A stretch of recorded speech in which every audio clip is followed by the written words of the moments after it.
Ano ba masasabi mo dito, Prof? Kasi nga, ang kanilang sinusuportahan dito sa rally na ito ay pagtutol dito nga sa impeachment. Ano sa tingin mo ang message na ipinapaabot nitong National Peace Rally ng INC?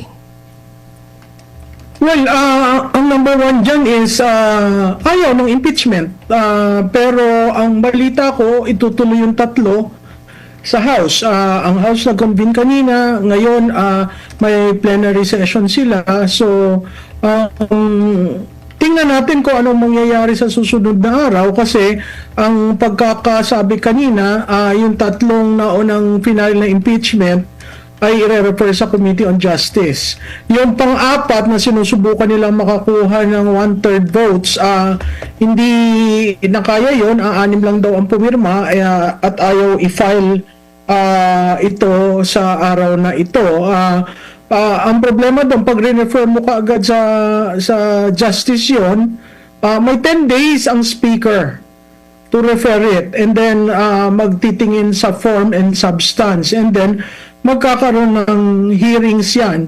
Alam mo, Admar, 12 session days na lang ang Kongreso. Hanggang Pebrero, ika-7 ng Pebrero, mag-e-end uli ang kanilang session para sa eleksyon. So, ako, as a political strategist, napakahirap yung gagawin nila. Kasi with this outcome na pagkalaki-laki, dambuhala ang nagpakita ng galit, mahirap yung sasalungatin nila ang sentimento ng bayan na nagsasabing tigilan na ang impeachment. Dun sa nagsasabi na wag nang pag-usapan ang unity at peace, siguro dapat respetuhin natin ang Iglesia ni Cristo at ang mga parallel groups na sumama dyan. Babalikan ko, ang unang rason kung bakit meron tayong National Peace Rally is National Unity Rally rather, ay dahilan sa impeachment. No, sinabi ng presidente hindi niya gustong magkaroon ng impeachment and that can be very divisive at magugulo ang bansa. Yun yung rason. So para yung iba nagsasabi na nagpapabudol na naman kayo addressing to the Iglesia ni Cristo at saka yung mga sumasama, sa tingin ko nagkakamali sila dahil hindi lang naman ito pagsang-ayon sa sinabi ng Pangulo, ito rin ay pagtindig para sa bayan na tigilan na muna natin ang politika, lalong tayo papalapit na sa eleksyon, hindi ito maganda para sa taong bayan. Ang tingnan natin parati, yung nakararami at nakararami ang umattend dyan, sobra-sobra pa nga no? I am very shocked at the mammoth crowd na naandyan kasi talagang lumabas ang taong bayan, hindi lang naman ito iglesia, maraming parallel groups at maraming ordinaryong taong sumama just to register their opposition to what has been happening in the past 3.5 years. So ako klarado ang sentimento ng taong bayan. Ngayon mas klarado pa sa akin kisa sa mga survey na lumalabas, talagang sinasabi nila ayaw namin na ng politika. Ang gusto namin, umunlad ang aming personal na pamumuhay, magkaroon kami masolbahan yung food inflation at saka yung corruption. Opo, no? And by the way, ang pinaka-latest din ngayon, Prof. Malo, di ko alam kung nabalitaan mo, binakante na yung posisyon sa ano pala? Yes, sa APRO. Tingin mo may kaugnayan din ito? Nayanig na ba sila dito sa message na pinapakita nito ng taong bayan? Alam mo, Admar, siguro ang kailangan nating tingnan, bakit na-move from 8 to 4 p.m. yung start ng program. At binigyan ng iglesia at ng mga kasanib na puwersa ang liderato para humarap sa taong bayan at sabihin ano ba talaga.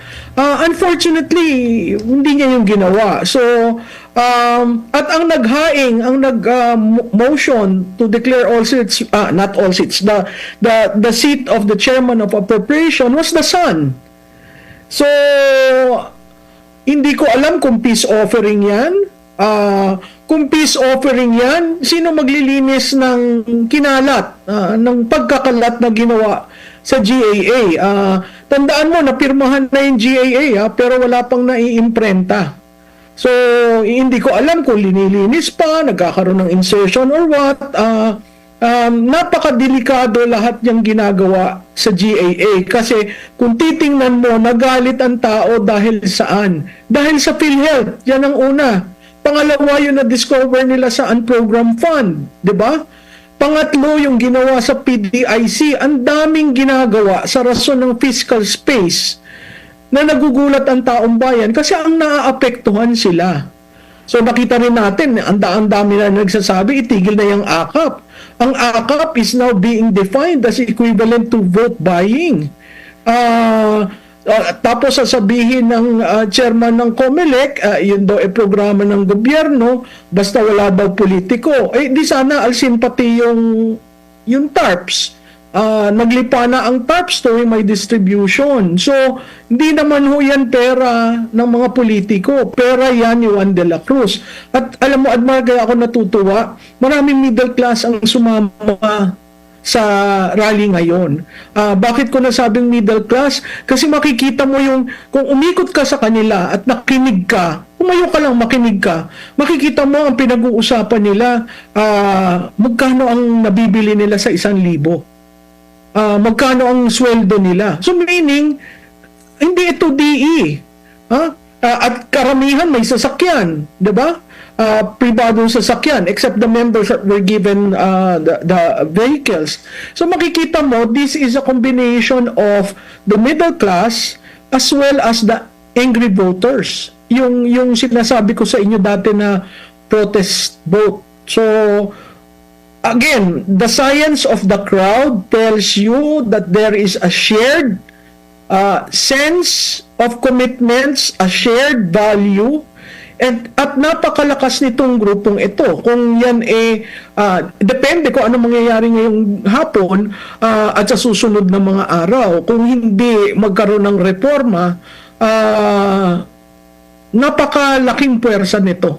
Whether before the campaign or during the campaign.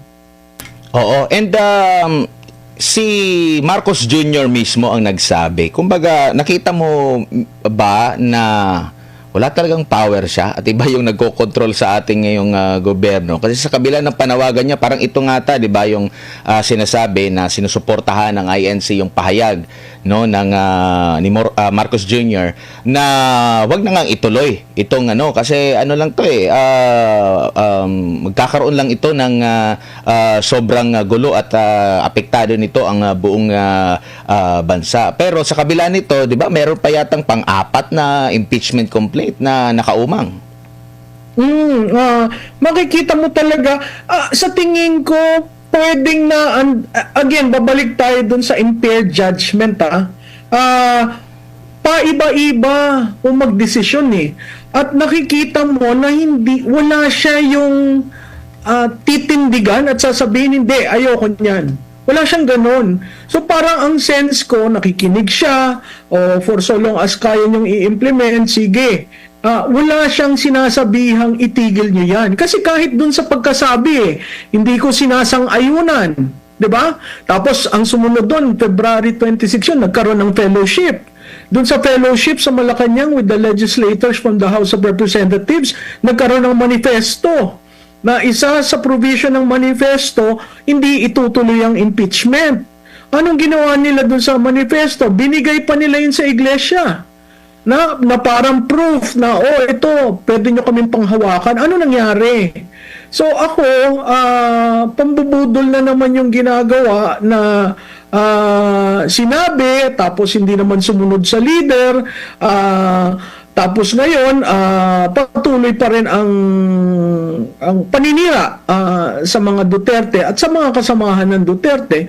In fact, this morning, 'di ba, even si Congressman Marcoleta had to explain to everyone na hindi siya nag-i-skip. So, makikita mo may effort to really fight it out. Ang problema, paano ka makikipaglaban sa dami ng tao? 'Di ba? Yun yung ako'y tinataasan ng balahibo sa unang punta ng mga tao. Makikita mo, alam nila ang rason eh. Makikita mo sa usapan nila, alam nila ang mali. Ayun daw nakaka-nervyos. Hindi ko maintindihan kung nakikita yan. Siguro naman may mga ahente silang nandoon na nakamix sa crowd.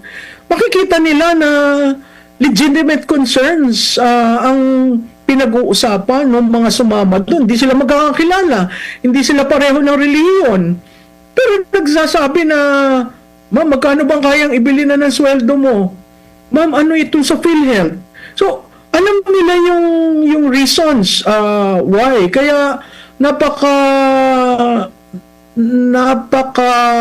alarming na ang taong bayan sumama dito.